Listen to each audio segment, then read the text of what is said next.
चलो। Hello guys, कैसे हैं आप सब।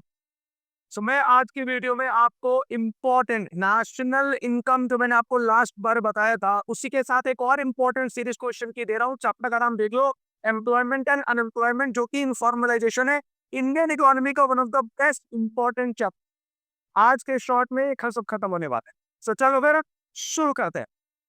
सबसे पहला question, who is worker. Worker किसे कहते हैं? वो आदमी जो काम करना चाहता है या काम कर रहा है किसी भी वेज रेट पे, उसे वर्कर कहा जाता है। सतर में अलग अलग एक्टिविटी आती है। सबसे पहले होते हैं एम्प्लॉयमेंट।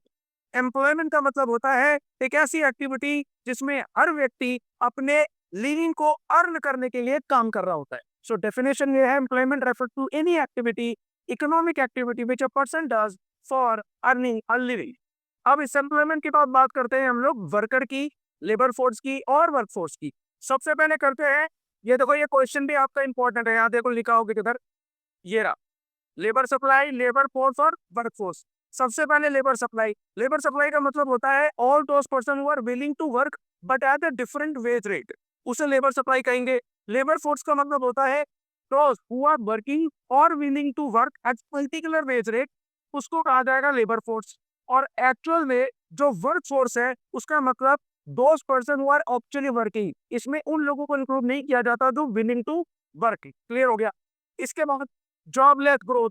जॉबलेस ग्रोथ बेसिकली एक फिनोमिनन है, एक ऐसा सिस्टम है जिसके अंदर किसी भी देश की जीडीपी तो बढ़ रही होती है पर वहां एम्प्लॉयमेंट की अपॉर्चुनिटीज ज्यादा क्रिएट नहीं होती। और दूसरा कारण ये होता है कि हो सकता है कैपिटल इंटेंसिव अप्रोच से उस देश की सिस्टम चल रही हो टेक्नोलॉजी की हेल्प से, और दूसरा जब बंदों को एम्प्लॉयमेंट नहीं मिल रही है बट स्टिल जीडीपी बढ़ रही है तो उसे जॉबलेस ग्रोथ कहा जाता है।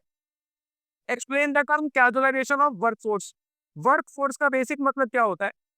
आपके पास जितना भी रेगुलर वर्कर है, जब वो रेगुलर वर्कर शिफ्ट होता है कैजुअल वेज रेट में, या रेगुलर सैलरी बंदा वह शिफ्ट हो रहा होता है अपने कैजुअल वेज रेट में, उसको कहा जाता है कैजुअलाइजेशन ऑफ वर्कफोर्स।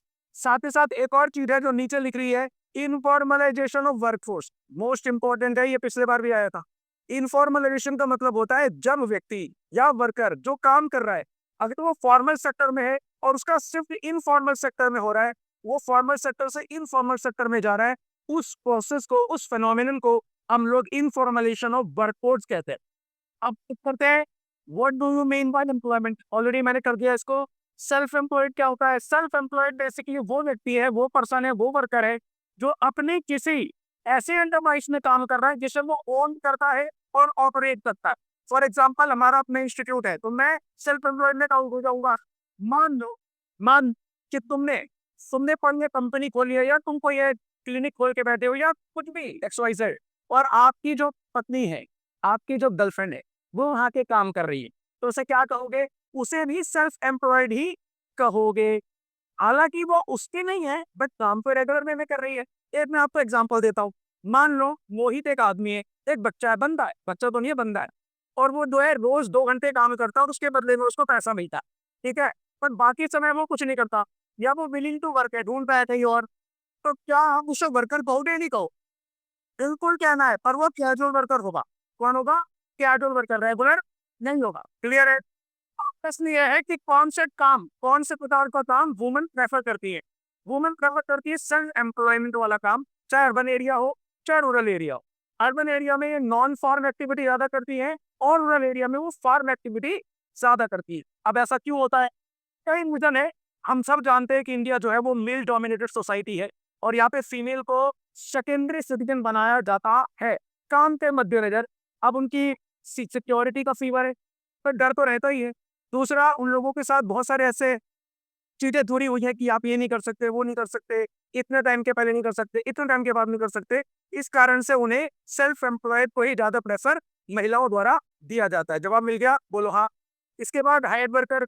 ये वो वर्कर होते हैं जिनको हायर किया जाता है सैलरीड बेसिस पे। अब वो सैलरी बेसिस भी हो सकती है और वो वेज बेसिस भी हो सकता है। आई बात समझ में? कोई दिक्कत तो नहीं है? बहुत बढ़िया। इसके बाद आ जाते हैं हम लोग कि भाई वर्कर पॉपुलेशन रेशियो क्या है। वर्कर पॉपुलेशन रेशियो का सीधा मतलब है, यहाँ हो, यहाँ नीचे लिखना है टोटल पॉपुलेशन, ठीक है, आपके देश की कितनी पॉपुलेशन है, और यहाँ लिखना है टोटल वर्कर। कितने बंदे आपके एक्चुअल में काम कर रहे हैं और उसको इंटू करना 100 से, ये निकल जाएगा आपका। क्या निकल जाएगा बताओ? Worker population ratio, labour force participation ratio भी ऐसे ही है। ऊपर लेबर फोर्स लिखनी है और टोटल वर्क फोर्स लिखनी है नीचे, इनटू 100 कर देना। ये भी पिछले साल के प्री बोर्ड एग्जाम में आया हुआ था, सो माइंड यू, डेफिनेटली करके जाओ इसे। How employment is important component in development policy, मैं इसको स्टार मार्क कर रहा हूँ। इस बार आने के पूरे पूरे चांसेस हैं। अब बात समझो क्या है।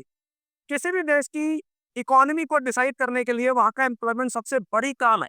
मैं कहूंगा बीन्स रीड की हटी है, it is like a backbone of any Indian economy और वर्ल्ड इकोनॉमी। बिकॉज एम्प्लॉयमेंट जो है वो पॉवर्टी को हटाता है। पहला, एम्प्लॉयमेंट जो है वो व्यक्ति को स्टैंडर्ड ऑफ लिविंग प्रोवाइड करता है, उसके सारे खर्चों को बियर करता है, उसकी सारी एक्टिविटीज को बियर करता है। इकोनॉमिक एक्टिविटी परफॉर्म करना होता है। इसलिए किसी भी देश में, किसी भी इकोनॉमी में ये सबसे ज्यादा इंपॉर्टेंट है एम्प्लॉयमेंट। बात समझ में आई? एम्प्लॉयमेंट होगा तो प्रोडक्शन बढ़ेगी, प्रोडक्शन बढ़ेगी तो सामान बिकेगा, सामान बिकेगा तो इनकम होगी, इनकम होगी तो आगे चल के सारे और एक्सपेंसेस और इकोनॉमिक एक्टिविटी परफॉर्म किया जा सकेगा। I hope it is fine. Explain role of trade union production of workforce, ये भी बहुत इंपॉर्टेंट है। तो जितने वर्कफोर्स काम करती है, जितने बंदे काम करते हैं, वो जब काम कर रहे होते हैं तो आपको पता है कि उनके इंटरेस्ट को प्रोटेक्ट करना जरूरी है। उनको कई प्रकार से जो है वो एक्सप्लॉयटेशन का सामना करना पड़ता है वर्कर के द्वारा। बगल वाले जो वर्कर है, साथ वाले जो वर्कर है, कई बार जो कंपनी के मालिक है वो भी दबाते हैं उन लोगों को। तो उनको हटाने के लिए वो ट्रेड यूनियन फॉर्म करना चाहते हैं, तो वो कर सकते हैं, पर ये केवल फॉर्मल सेक्टर में हो सकता है। इनफॉर्मल सेक्टर में उसे ये परमिशन नहीं होती। आई बात समझ में? एक मिनट।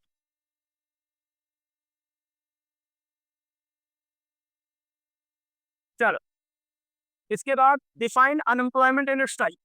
अनएम्प्लॉयमेंट का मतलब होता है वो व्यक्ति जो काम करना चाहता है पर फिर भी उसे काम नहीं मिल रहा।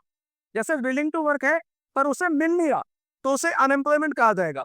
और अनएम्प्लॉयमेंट के डिस्गाइज अनएम्प्लॉयमेंट है। ये वो है जहां पर जितने लोगों की जरूरत है उससे ज्यादा लोग काम कर रहे हैं।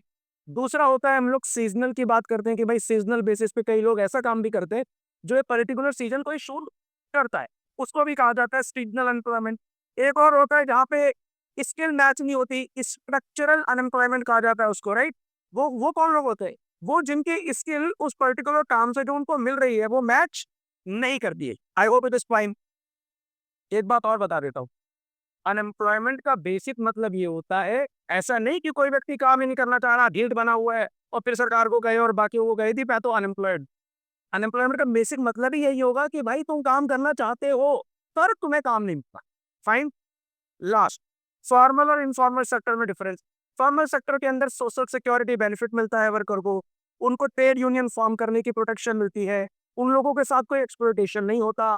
आगे चलकर किसी प्रकार की अगर सुविधा लेना चाहते हैं वो ले सकते हैं, उनको पेड लीव भी मिल जाती है।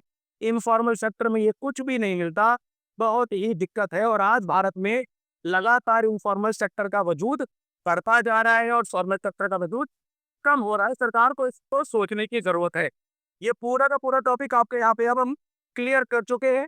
सो वर्कर क्लियर हो गया, लेबर फोर्स क्लियर है, लेबर सप्लाई क्लियर है, एवरीथिंग इज क्लियर। बस जाओ अब आर दो पूरे एग्जाम को।